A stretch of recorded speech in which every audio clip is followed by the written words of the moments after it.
My top three tips for outsourcing for success. Nowadays, in the corporate world, the workloads have increased, the time commitment has increased.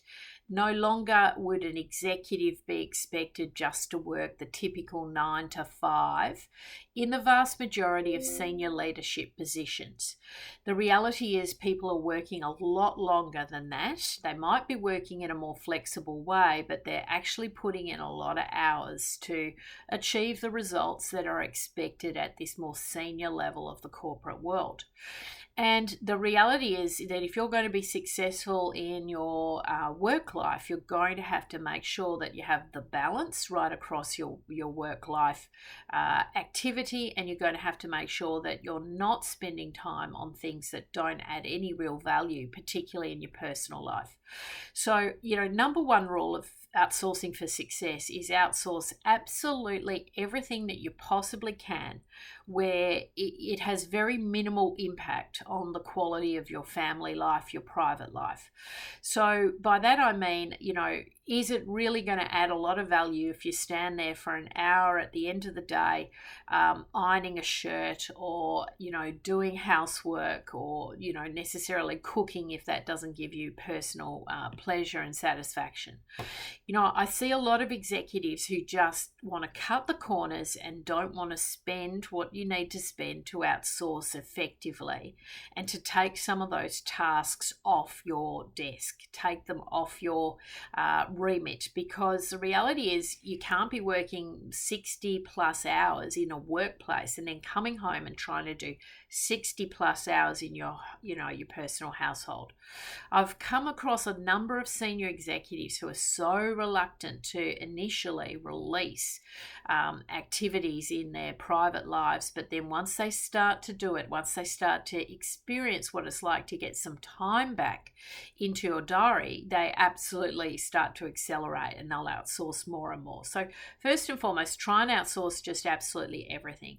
Secondly, really carefully curate your outsourcing partners. So, in my case, I've got a very busy work-life situation. I work a lot of hours.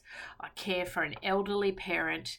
I've got, a lot on my plate. And so I just cannot afford to, at the end of a hard, long week, spend a lot of time on really menial sort of tasks, like, for example, cooking, cleaning, shopping, for the groceries and all of that, type of activity. So I've been very careful to curate really fabulous people who I trust, tradespeople who I can trust, concierge type services that I can trust, to really take all of that off my plate. So obviously that means, things like gardening, shopping, for groceries, all those kind of errand type tasks that can take a lot of time but add no value to your business or to your work-life balance. And, I've just really made sure that we've brought those correct people in. And then the third component to that is the virtual assistant. So, outsourcing the household type tasks, whether that be gardening, cleaning, household duties, cooking meals, all that kind of thing.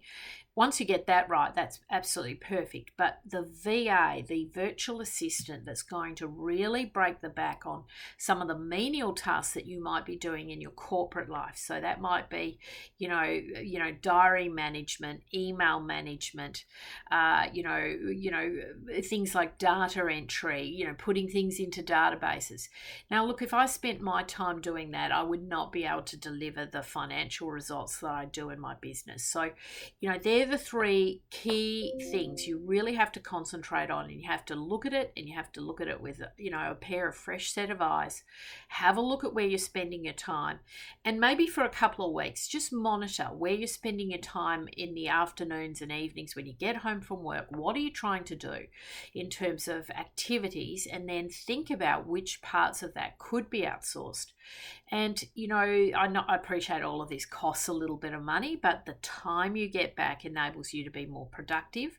a better executive. It might mean that you end up earning more money as a business executive because you're really on point at the workplace.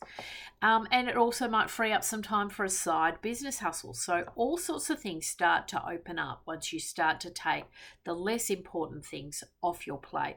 Really crucial to get right. And as a senior executive, I think it's absolutely mandatory to really have a quality outsourcing strategy that's going to add real value.